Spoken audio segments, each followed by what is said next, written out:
Tiene sentido que los deudores del banco hipotecario, que vienen reclamando hace años, ante un planteo extremadamente justo, sigan postergados. Este año cumple 50 años la ley de vivienda del 68, establecía un porcentaje sobre los salarios para un fondo de vivienda. Y en medio de que el problema de la vivienda es un problema social, para volver a los parámetros que establecía el fondo de vivienda, debiéramos incrementar en torno de 140 millones de dólares la inversión para que haya vivienda y para que haya trabajo. No tenemos el desafío rumbo a la rendición de cuentas de dar señales claras de salida hacia adelante en materia de más y mejor inversión pública para más y mejor trabajo y para que el trabajo sea la centralidad de una estrategia de salida de un momento complicado. Yo sé, compañeros, que este debate se da en medio de una situación compleja. Basta con ver, el problema de Brasil no es el juicio a Lula, no es solamente el impeachment a Dilma, no. El problema de Brasil es que se están votando leyes que dicen que una mujer embarazada puede trabajar en condiciones de insalubridad. El problema de Brasil es que le encajaron 10 años más para poder jubilarse una trabajadora. El problema de Brasil es que se duplicó la pobreza extrema en 2 años. El problema de Brasil es que están persiguiendo los sindicatos, militarizando zonas enteras y asesinando a los pobres. El problema de Brasil es que el año pasado asesinaron 61 dirigentes sociales campesinos.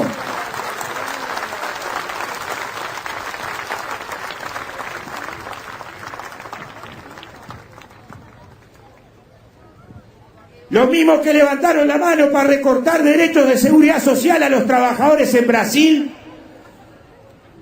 levantaron la mano para recortar el margen impositivo que tenían los grandes empresarios rurales en Brasil. No hay duda que hay una masacre contra los pobres y tenemos que estar atentos, sobre todo en la subjetividad, en la cabeza, porque este pueblo es un pueblo solidario, digno. Supo levantar banderas internacionales, reclamar por la paz en el mundo. Luchar cuando la España estaba en la tragedia del franquismo, brindar solidaridad, entender que los pueblos del mundo somos hermanos. Entonces, no nos pueden comer tanto la cabeza que en la misma semana en la que vemos que asesinan 150 niños en Siria, reímos de un refugiado. No nos pueden comer tanto la cabeza.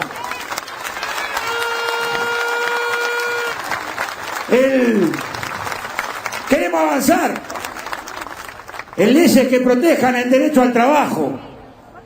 Hay una que es para nosotros principal. Pensamos que vamos a construir un tipo de sociedad que cuando mire la forma en la que segregamos a las personas con discapacidad, sienta dolor y vergüenza. Sienta dolor y vergüenza. Un país que tiene una pobreza de un dígito y tiene la mitad de las familias con discapacidad en la pobreza, tiene que sentir vergüenza. Un país en donde el desempleo de las personas con discapacidad multiplica por 10 el desempleo promedio, tiene que sentir vergüenza. Un país en el que solo 32 de cada 100 de las personas con discapacidad termina la escuela, tiene que sentir vergüenza, porque las discapacitamos. Los 30.000 personas sordas en Uruguay. ¿Tiene un problema la persona? ¿O el problema lo tenemos nosotros, que no somos capaces de instalar lengua de señas en todas partes para poder incluirse? Es que no nos damos cuenta.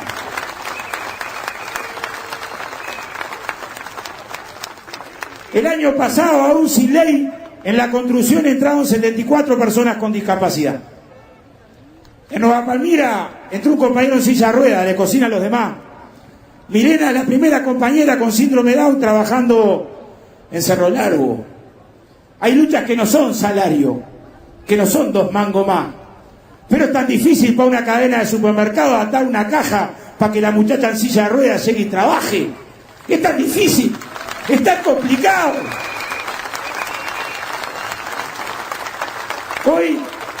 Entregamos 500.000 voluntades, que sabemos que son mucho más de 500.000 voluntades. Esperemos, la batalla es mucho más que una ley. No hay ley mágica. No hay ley mágica. Si un compañero con parálisis cerebral entra en una caja y le esquivamos a la caja porque demora, no hay ley mágica. La batalla también está en nuestra cabeza cultural. Es no perder el espacio de humanidad que nos hace poner en el lugar del otro. Hay una norma ahí que establece que si una mujer tiene que acompañar a su hijo con síndrome Down a un postoperatorio, tiene derecho a licencia. Es tan difícil de entender, cuesta tanto, y todavía hay quien está mirando esto del punto de vista de cómo afecta el PBI y la economía. No se puede ser tan miserable, no se puede caer en instrumentalizar tanto. Capaz que perdés un poco de competitividad. ¿No será que tenemos que discutir si somos mejores como sociedad? Para ir redondeando, compañero, miren, hay dos referencias que queríamos hacer. A veces somos porfiados cuando peleamos alguna cosa. La lucha siempre vale la pena. Hace unos años rodeábamos de pueblo el Parlamento para reclamar que no quedaran en la impunidad las acciones patronales que ponían en riesgo inútilmente la vida de trabajadores. Lo hicimos enfrentando componentes culturales muy fuertes, pero lo hicimos con memoria. Hay historias muy trágicas en el Uruguay, muy trágicas. Poco antes de que terminara la dictadura, en una de las curtiembres más importantes del Uruguay, tiraban al saneamiento los desechos de manera ilegal. Y como llegó una inspección, mandaron a un trabajador a que rápidamente sacara los caños. Murió en el acto. No respondía. Y mandaron a otro trabajador, que también murió. Después mandaron a un tercer trabajador, y un cuarto trabajador, y un quinto trabajador, y todos murieron en el alcantarillado. Tal es así que, aunque estaba prohibida la movilización, el acompañamiento de la muerte de los trabajadores en Nuevo París fue por todo el pueblo de Nuevo París. Hay condiciones de trabajo que nos obligan a circunstancias brutales, brutales. Cuando peleábamos la ley de responsabilidad penal había 50.000 accidentes por año, hoy hay 30.000. Y llegamos el 1 de mayo con la alegría de que hace un año nos muere un trabajador en la industria de la construcción.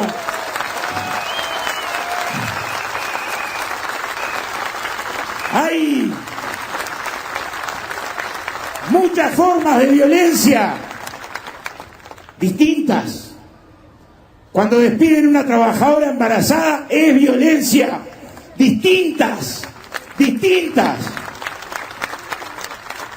Quiero terminar con dos referencias, compañeros. Hay otros compañeros y compañeras para la parte oratoria. Una tiene que ver con la cultura. Las causas de los trabajadores siempre han tenido poesía, siempre han tenido quien le cante, siempre han tenido una milonga. Hoy no está con nosotros, pero de alguna forma estarán con nosotros siempre las canciones de Daniel Biglietti, que se nos fue hace poco. Yo recuerdo hace 20 años estábamos en una huelga acá atrás de la UTU de Arroyo Seco y decidimos hacer un festival solidario. En esa época nadie tenía teléfono. Y el sábado en la tarde nos consiguen el teléfono de la casa de Daniel. Y no hablamos con él, pero le dejamos un mensaje en el contestador. Estábamos seguros, avisados un rato antes del festival, que no iba a aparecer nunca. Y cuando llegamos de traer la harina para las tortas, entonando la guitarra, como siempre, una guitarra al servicio de los pobres, de los pueblos y de los trabajadores, estaba Daniel, como estuvo siempre en cada causa. Una segunda referencia. Al movimiento sindical se le pega por todo. Si hace un conflicto sobre el palo en la rueda. Si no hace el conflicto porque está supeditado al gobierno. Palos porque boga, palos porque no boga. Tenemos el orgullo de defender esta camiseta del movimiento sindical. El orgullo. Cualquiera de nosotros se emocionaba escuchando a familiares. Es el movimiento sindical el mismo que por año entrega miles de jornales solidarios en los barrios más pobres de gratis. Es el mismo que tiene a las compañeras de la aguja enseñando en las cárceles. Es el mismo que usa su complejo como AEU o Sutel para las escuelas más precarias. Es el mismo movimiento sindical, es el mismo. Y tenemos una historia que está ahí, en los momentos más oscuros, en los más difíciles. Nosotros no éramos los que éramos el Consejo Asesor para la Política Económica de la dictadura. No estaba ahí el PCNT. Si estaba en las calles, en la clandestinidad, en las cárceles, en los compañeros que aún colgado un gancho y con una capucha sabían que no estaban solos porque afuera había compañeros peleando por él. Hace poco pudimos arrancarle al nomenclátor canario una calle que homenajeaba a Omar Paita. Omar estuvo en más de 10 casas distintas en la dictadura. No pudo reconocer ninguna de las 3 hijas que tuvo porque estaba clandestino, militando con 3 hijas en el hombro, que después reconocieron el apellido. Vale la pena luchar para que algún día podamos saber dónde están los restos del compañero. Es tan difícil de entender. Compañero, hay un obispo brasilero, cuando había otra dictadura en Brasil, el del Cámara, que tenía una referencia, decía, se puede caminar solo, es posible caminar solos, pero el buen andariego sabe que el mejor camino es el de la vida y ese requiere de compañeros.